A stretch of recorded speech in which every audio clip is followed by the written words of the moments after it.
Only last week we had our Clubhouse session together with SIFT. Joining us today for a panel on how to win the war for fintech talent is the Fintech and Payments Club founder, James Sherwin-Smith. Good afternoon, everybody. Thank you for joining us today in this extremely well-lit basement in the heart of Shoreditch.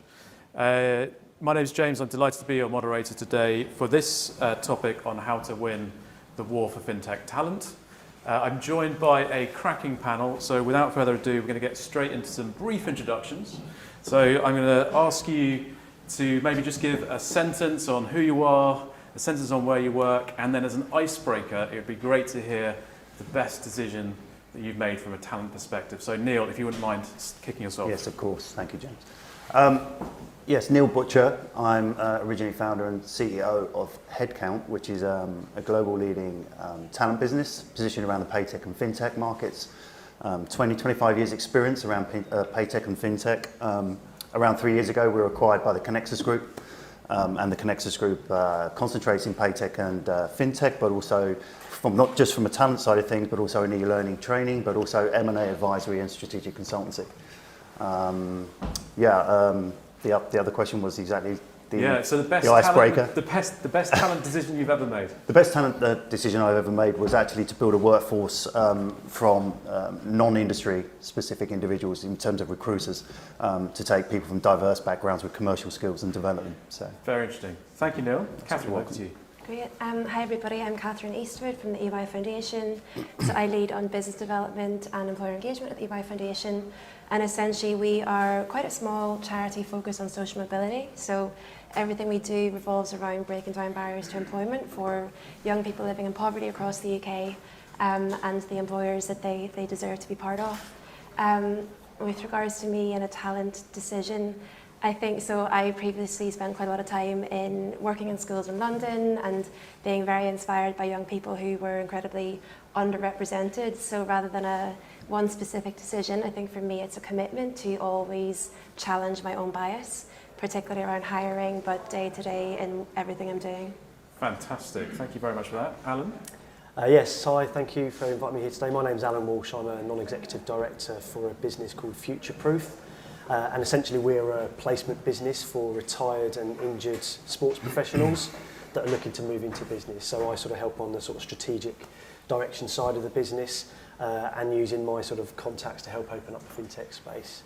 And I guess answer to your question around best talent decision, if you like, probably one for us at a previous company, Bud, that I worked at, is we hired a designer very early on, and it just really allowed ourselves as a very early stage startup to look a lot more professional than maybe we actually were.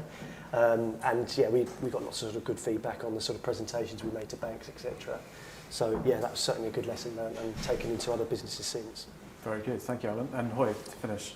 Thanks a lot, James. Hi everyone, so I'm Huy, co-founder of CFTE, Center for Finance, Technology and Entrepreneurship. And we're an education platform where we help professionals get the right skills for the world of finance today, which is very, very heavily tech-driven. In terms of my background, entrepreneur, banker, academic, so across all three.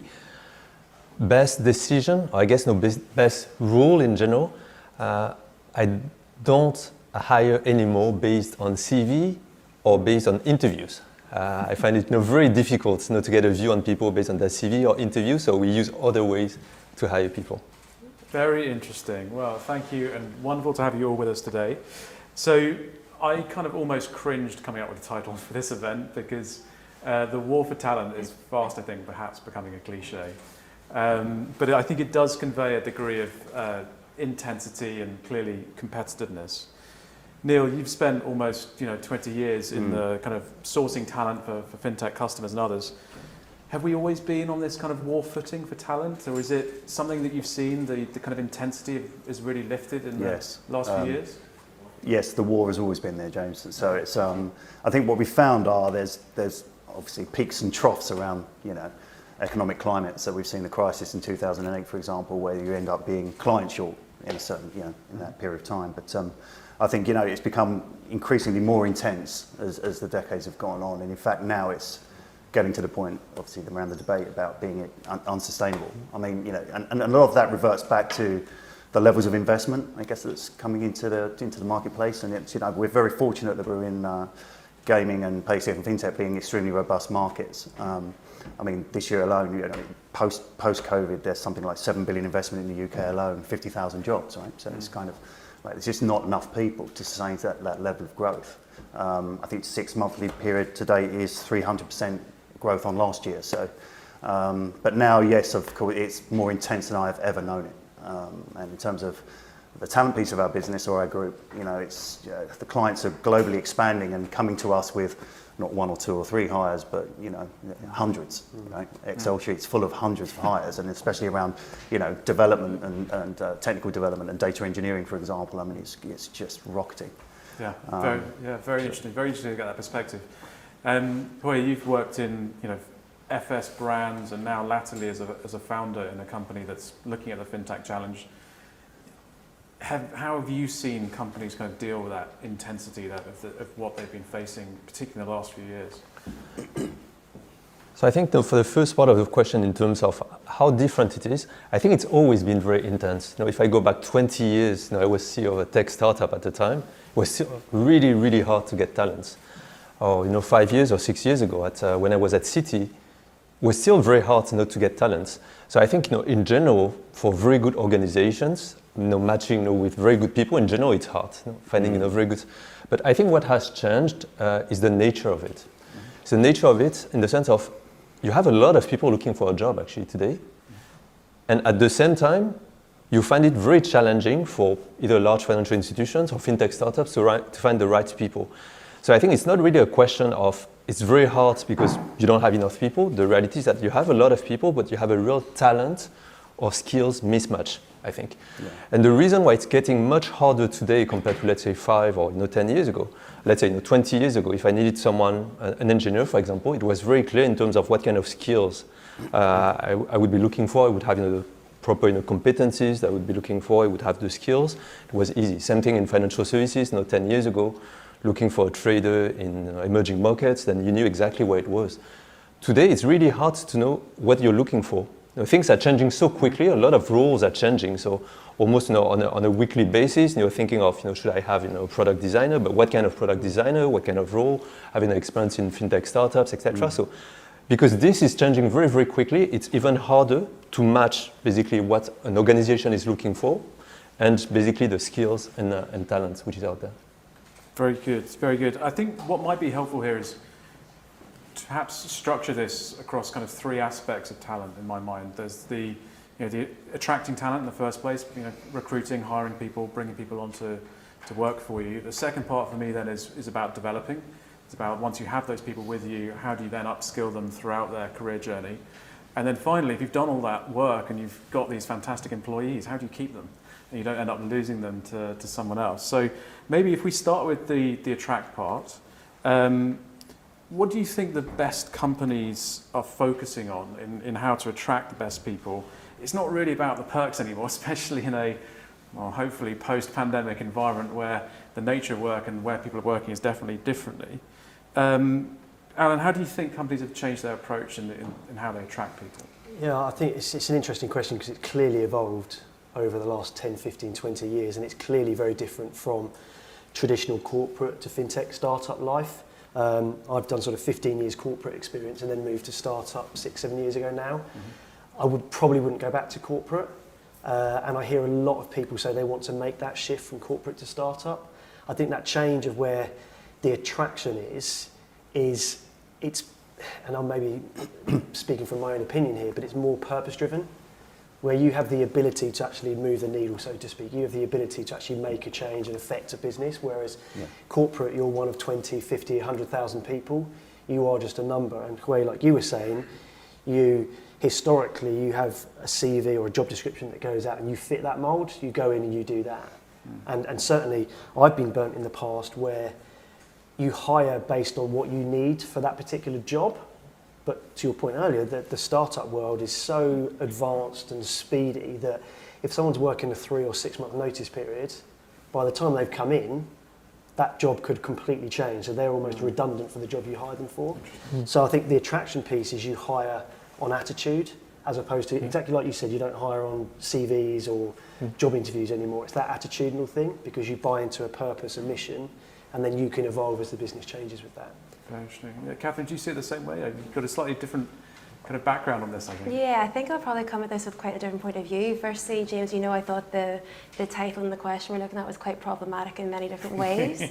I don't think I would have really framed it as a war, and I think if I would have, what we need to look at is lots of the assumptions that underpin that war. And I think rather than looking at this whole picture as lots of the best companies fighting for the best talent, it's actually, let's look at this hypothetical battlefield and question, why is it so small, and why is it that we're still looking at the same quite tired, quite familiar networks to find people to be that source of talent.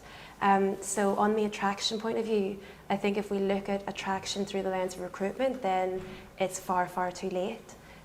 For me, the best practice I see around attraction starts significantly earlier, and that's businesses investing in talent and actually growing their own talent pipeline, particularly with regards to where there are those niche skills and those ever-changing skills and rapidly evolving. So I think when we see organisations looking at young people in primary school and secondary school, I mean, at the minute, I think if you went into any primary or secondary school and said, hands up who's really excited for their career in fintech, well, that's it, you might be met with absolute silence. So there's huge perception shifts to be done from such an early age. So what we do in the foundation essentially is listen to businesses to understand their particular priorities around, is that a real lack of diversity, is that an imminent skills gap, and why are they struggling to find this talent? And why are they struggling to reach so much incredible untapped talent? And then to build that into employability programs where we can reach young people at a very early age to get them thinking about that career and actually seeing themselves in those types of careers at a really early age. So I think attraction... You're definitely thinking more strategically than most, I think. I hope so. I'll take that. You don't win wars by just the tactics alone. I think. And maybe it doesn't have to be a war if we're going to get into it, but we'll leave that for another day. Yeah, no, that's fair. That's fair. Go ahead. I can add something, because I think I fully agree with you on this. We work with a lot of universities, students in universities. And if you ask students in universities what they want to do, for most of them, a lot of them from the finance side, they want to go into investment banking or private equity or consulting. And they have no idea of what is fintech. Well, fintech is one perhaps of the fastest growing area in the space. A lot of opportunities, but there's a deficit of understanding, knowledge, skills in the space. So fully agree with you that it has to start much earlier. Because at the point where you say I'm looking for someone and that person doesn't have the skills and the understanding of what is required. And I think just to add on to that, a real risk with such a rapidly growing sector is the need for rapid recruitment to the detriment of equitable recruitment. And actually it's that intentionality that needs to be built in from day one. Yeah, I can see, like, if you just keep on focusing on the same areas, trying the same sources, it's not only going to lack that diversity, but also it may not just be sustainable. It's just like everyone's fighting over the same well, right? Sorry, still thinking militarily, but that I think is definitely the challenge. Very good. Well, thank you for that. Starting on the kind of the attract side, maybe let's move on to develop. So you've maybe found a diverse set of sources to bring people into your company. Then it's really a question of, right, what are their expectations once they arrive? What do companies need to respond to in terms of developing people? Kathryn, do you want to get us kind of started on this one, particularly whether you see any barriers initially that need to become overcome in this area? Yeah, absolutely. I mean, I think I touched on it again previously, but I think lots of the young people that we work with simply do not see themselves in those industries and in organisations. I think that positive representation is the first, or the lack of that is such a huge barrier. I think what young people are really looking for is obviously those well-paid skills, well-paid experiences, but something that we hear a lot with the young people we work with is the continuous opportunity for development and training. So our programs are paid and they get those skills and training, but they're also accredited. And I think young people are incredibly savvy about making sure that they have that really wide-ranging CV and that they are going to be part of a company that will continue to give them those opportunities to grow. And Neill, I think you touched on it as well, the idea of purpose. Yeah. I think Gen Z are much more in tune with an organisation's purpose, and they want to be part of an organisation that is very much aligned to the values that are written on its website. So I think we're seeing a lot more of that. Yeah, it definitely feels for me it's almost come full circle. I think about my parents' generation, they're very much in kind of jobs for life, right? And then I think my generation, it's much more kind of chop and change. You know, there's a few years here, a few years there, and then in the last few years, we've been talking a lot about, obviously, zero hours contracts, gig workers, etc. And I think there's been a real backlash to that now. Now people are thinking much more thoughtfully about their career and the companies that they want to work for and why they want to work for them. So definitely see that. From the education side, obviously that's what you focus on with your company. Are there particular segments that have particular needs? How do you approach that problem when you talk to your clients? Is it there's just kind of the same development needs throughout, or is there a way that you kind of think about it and segment it up?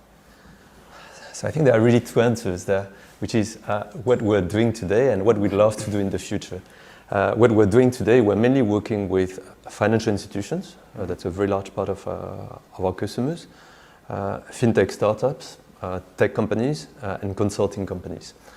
And what we see is that some of them are extremely advanced. For example, I can take the example of the Singaporean banks.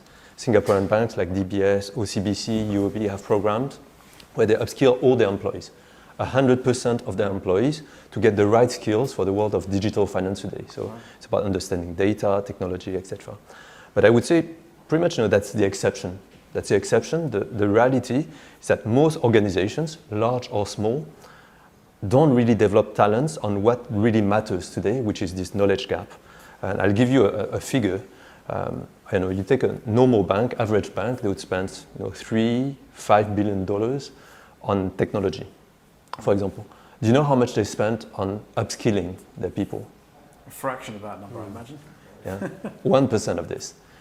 So you spent 1% on your employees versus $3-5 billion on technology, and that's a real problem.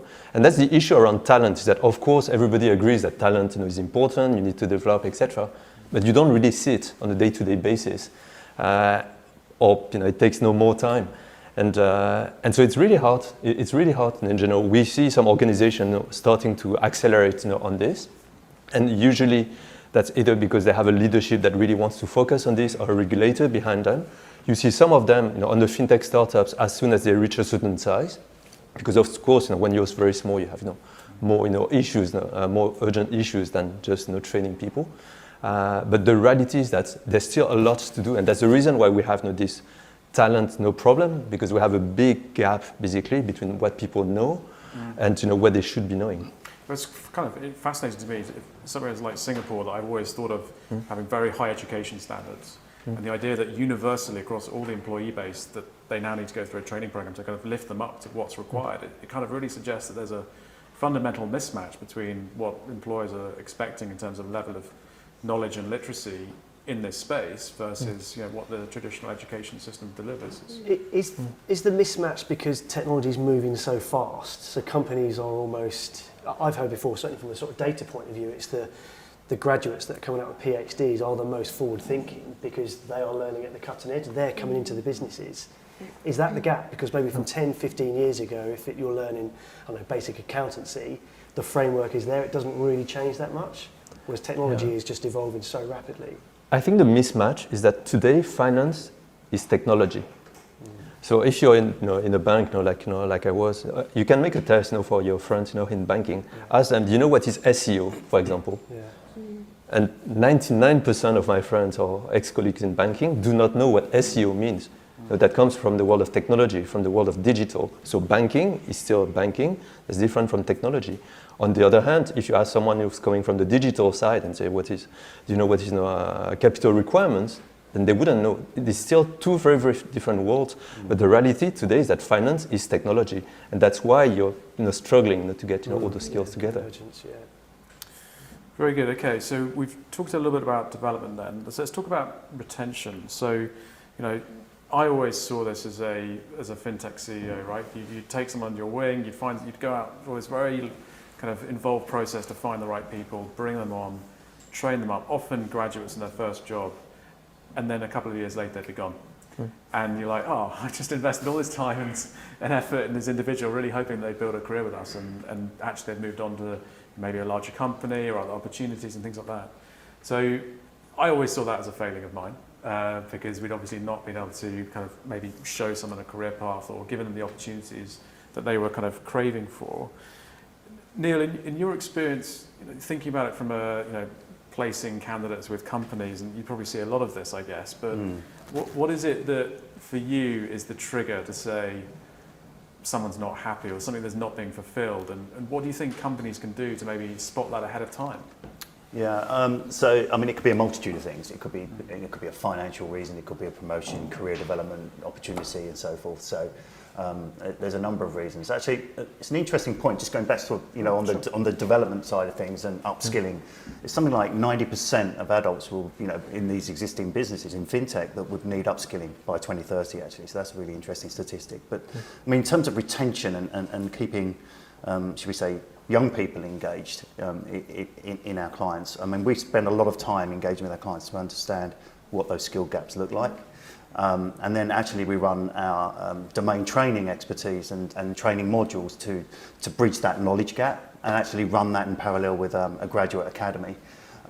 So actually what we're doing is running that parallel with the graduate programs inside our clients' organisations, but then actually upskilling them over a 2-year period as well, in terms of domain expertise, but also in the disciplines that they're actually being employed for, whether that be sales, whether that be data engineering or software development, for example. So that brings in the engagement and the retention actually at around 80%. So that works for us. So that's quite an interesting stat. But I mean, in terms of the triggers, yes, people move for a number of reasons. And if you take a step back out of that, what we've done is actually become very visible and actually track good talent and what good talent looks like at all levels. And actually understand what they want to do with their career and track that career, and then actually make our recommendations before the point of the trigger, for example, so we can actually help accelerate those careers early on. And I'm going to put you on the spot. This is maybe unkind, because I think you're like me. You've done a few different things in your time, and changed a few roles. So thinking about what went wrong for you, or maybe what went right, depending on which way you look at it, backward looking or forward looking, right?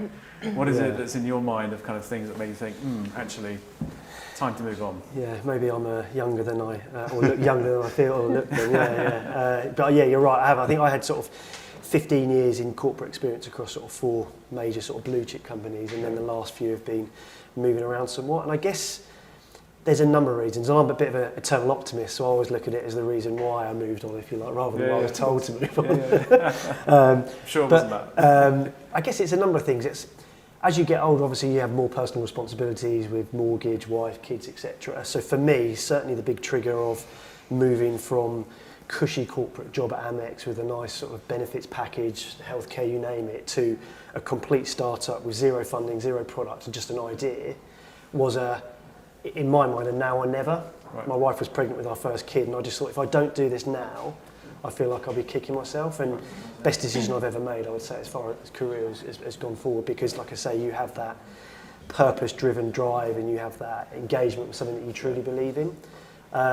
So that opened up my eyes. But I remember years and years ago working at a major bank, and someone said to me when they were leaving that this company does a very good job of making you feel undervalued. And I think what happens is you can get wrapped up in a business for so long, and certainly as sort of the blue chip corporate, and I'm certainly not bashing it by any shape of the imagination, but you become part of the machine. Yeah. Institutionalised. You're institutionalised, man and boy. Yeah, exactly. Absolutely. So, and I've seen that happen to many people that have messaged me and tried to sort of move on to startup life and not being able to do it, or for fear of failure anyway. So I think, like I say, personal life, really it's always about the challenge, and like we've mentioned earlier, I think as I'm getting older, I'm becoming a bit more purpose-driven now. Yeah.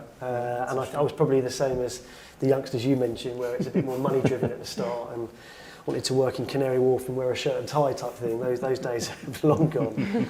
So yeah, purpose-driven, And what's going on in your personal life, I think, is a real reason. Yeah, no, I think that kind of sense of finding the right work-life balance, I think, I certainly felt it in the early part, right? I was able to be a bit more gung-ho and throw the hours in all the rest of it. As I got later on, I was like, I'm not sure I got this right. Yeah, I need to kind of rebalance these two things and find the right space. But obviously working with athletes and trying to place them, right? That must be a really interesting shift for them to move from a world of elite sport into potentially corporate life. Yeah, exactly. Yeah, and it's an interesting one because I've started off mentoring a number of these professional athletes, and it feels like it's reverse mentoring. I'm learning so much from these guys and girls that are at the pinnacle of their career, representing their country in the Olympics, Paralympics, you name it. But what really dawned on me very, very quickly was that the transferable skill set these athletes have is so well aligned to sort of startup life. Interesting. Where there's this sort of 4-year vision where maybe you're looking for an exit and you're planning to build it up to this, and that there's different hurdles along the way. You'll get knocked back, but you have to pick yourself up again. All the cliches are there, but they're so true. And what I found is with athletes as well is they're very, very good at what they do, but maybe they're in a bit of a bubble there. They've been protected in just that, and they have to be so blinkered. And just an arm around them to sort of guide them in how successful they are and how transferable that is. Just you can see the shoulders go back, the chest puff up, and just see them jump on. And it's fascinating to see. And like I say, it's inspired me, if I'm honest, as well. So, yeah, thoroughly enjoying it. Sorry, Huy wants to come in on this. Yeah, no, you were talking about how you were training people, and after a few years they left. Yeah. I don't know if there's a good answer to this, because a few years ago I was a founding partner of Supercharger, which became the largest fintech accelerator in Asia, and we had hundreds of startups. And across all of those startups, on average, people would stay 2 years across all of them. And you wouldn't see any startup where you'd have people would stay 5 years. Across all of them. For young people joining startups, they would stay 2 years. So I don't know if there's a good answer to this or not, or just that's the nature of people who are keen to try and do new things, basically. I'll try and have a good answer to it. I'm not sure if it is one, but I think maybe again we could reframe the question slightly and think a bit less about how individual organisations can try their best to retain talent when actually we know that the current state of affairs is that gone are the days of that one long career, and people will move and they want to be challenged, and we have shorter attention spans and different goals. So maybe rather than thinking about it as how can different companies try and retain their own talent, maybe step back and look at it from a sector point of view and think about how can we collaborate more effectively and efficiently and help the talent within the sector thrive.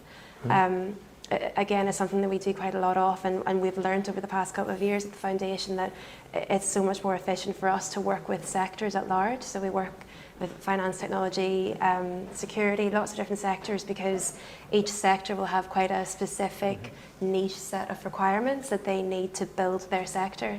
And I'm very much of the idea that it is the responsibility of that sector and that collectively the businesses and the leaders within it to grow and to invest in their talent for the future. So I think the more sort of collaboratively we can look at this problem, then maybe back to that idea of the battlefield we were talking about earlier, could get significantly bigger, and that pool could be invested in by those across the board rather than each individual company. I think that's a really good point. You just reminded me actually of an athlete I've been mentoring for a while, and he was saying that when he is comfortable with what he's doing after playing, and he's got a plan, he performs better on the field.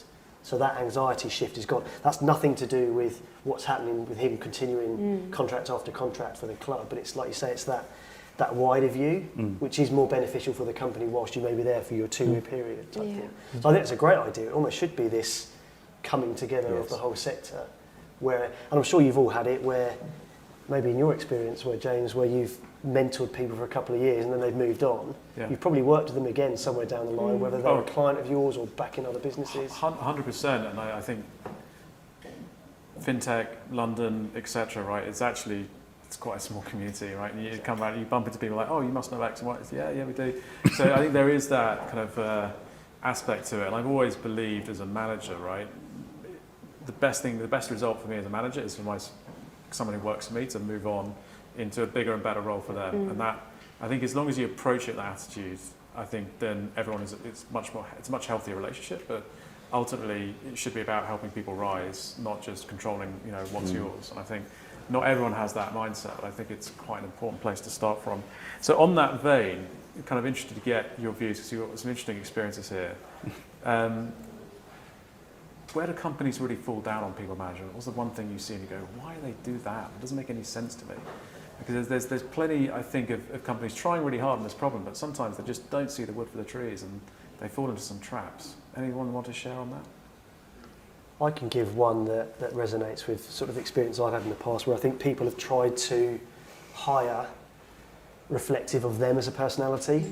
Who do I get on with? Who can I see myself? Especially startup, where you might be working 10, 12, 15-hour days type of thing for a period of time.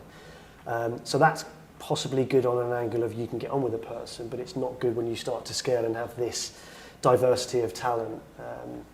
It can come back and haunt you, essentially. So that's certainly something I've witnessed in the past. I absolutely couldn't agree more with that. I think we talk a lot about cultural fit, but we could also just call that discrimination in a sense. If you continue to hire upon, how comfortable you feel with that person and unpick why that is. I think it's just that classic phrase that you can't keep doing the same things and expect different results. And I think that's what we see quite a lot maybe by the mentality of startups and having to maybe look for that safety blanket of the safe pairs of hands at the start, but actually it is that needing to be intentional and strategic at the beginning, and hire in a much more diverse and effective way from day one. Yeah, and I think the other thing that Huy, you mentioned earlier, right, which is stop expecting to find the perfect candidate on paper or through an interview process, and actually stop looking for that required experience, but actually think about the future potential and hire for that instead. So curious to pick up on what you said earlier, how do you go about that? How do you think about searching for potential rather than searching for past experience? So one of the solutions that we found is getting people to do something. So we're hiring a lot on case studies, typically. So if we're looking for someone, a designer, for example, a copywriter, so we get people to do something. And we test them in pretty much real life situations, whether it's recording a video, creating an online course, writing something, and that's how we have a feel of first the skills of people. So which is important, but which is not everything, because skills is one thing, as you said. Attitude and mindset is really important also. Attitude and mindset is really hard. I haven't really found a way and especially being in a large organization, small organization, is really, really different.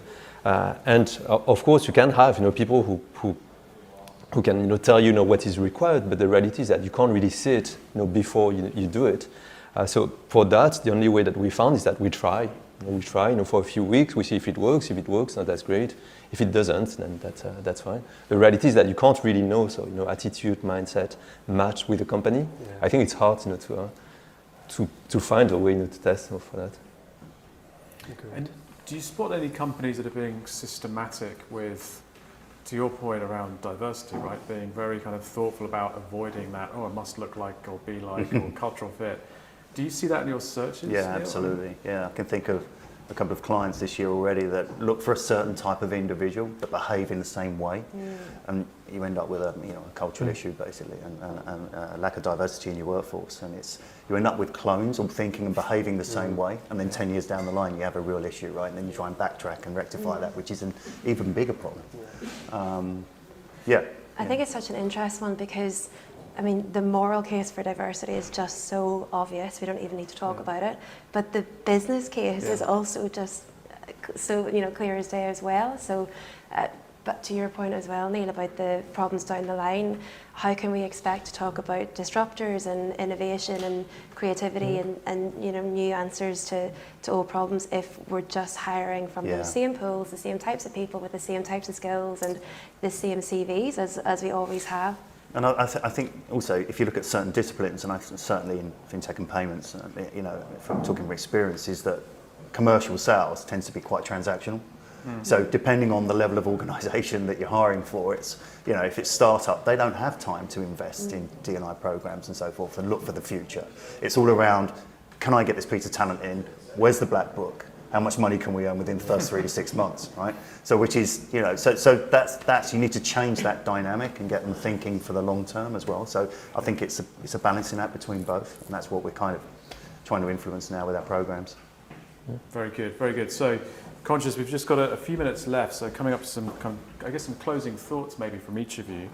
Given what we've spoken about, or perhaps what we've not spoken about, that you feel that we should have covered in the short time we've had together, what one idea would you like to leave the audience with? So, Neill, if you wouldn't mind kicking us off. Well, just to wrap it up, I would say to invest in skills and education. And to ensure a dynamic workforce in that regard. And throughout the career, not just from the start, but actually keeping people sharp throughout. Yeah, absolutely. Yeah. Very good, thank you. I suppose maybe just to pick up on something you said, Neill, I think everybody has time to think about diversity. It's just a priority thing.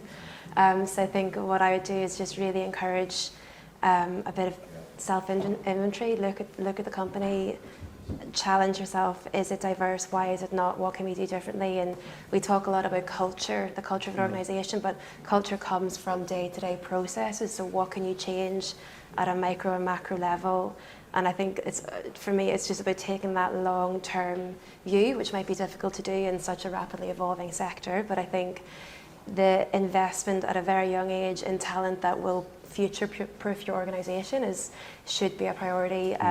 On the moral and business cases. So for me, it's more of a call to action to look within, and if you don't have the answers yourselves, there's fantastic partners to work with, because it's no longer acceptable that we don't see companies that are really representative of the society that they evolve in. Really. Yeah, you make a great point there actually, which we hadn't talked about, which is not just doing the grassroots, but doing the top down as well, right? And you need to work the problem across the organisation, right? Because you just try and feed better and more diverse people in the bottom, but the structure is such that it kind of suppresses that, and you don't really win that way. So yeah, great point. Thank you. On to you, sir. I'm biased, so I would say hire an athlete. But I think for me, like I say, it's really opened up my eyes, and it comes onto the diversity and inclusion piece as well, because they're coming at it from such a different angle. And then from every walk of life, really, it's a really diverse group across the different sports as well. Yeah. So obviously being biased, but certainly, that's what I'd be looking at now. Shameless plug. Yeah, got it in there. Just for the last opportunity. Right. I think for me, I guess, don't underestimate the skills gap. It's happening very, very quickly everywhere, and we're at risk, as a society, to have a few people who have all the skills and a lot of people who don't. It's happening very, very quickly. We've seen it over the last year. So if you're an organization, and if you're serious about talent, if you're really serious about talent, then look at how much you're spending on technology versus your talent. I think that's a very, very easy thing to do. But especially if you're a person, if you're an individual, don't be complacent. I think that would be my message. Don't be complacent. There are huge opportunities out there, but you can't just stay with acquired skills that you got from university 10 years before, because the world has changed. Yeah, it's great point. And I'm certainly going to take away your point about the imbalance between how much big companies are spending on technology, but not necessarily on the people that are there to actually govern its use or design it or make sure it runs correctly, etc. And that mismatch is really a huge mistake now I think about it. So fantastic. Thank you all for a really enjoyable discussion. It's been a pleasure talking with you all. And to the audience, thanks so much for being with us today. It's been a great discussion. And we hope you enjoy the rest of the conference with Fintech Week London. Speak to you soon.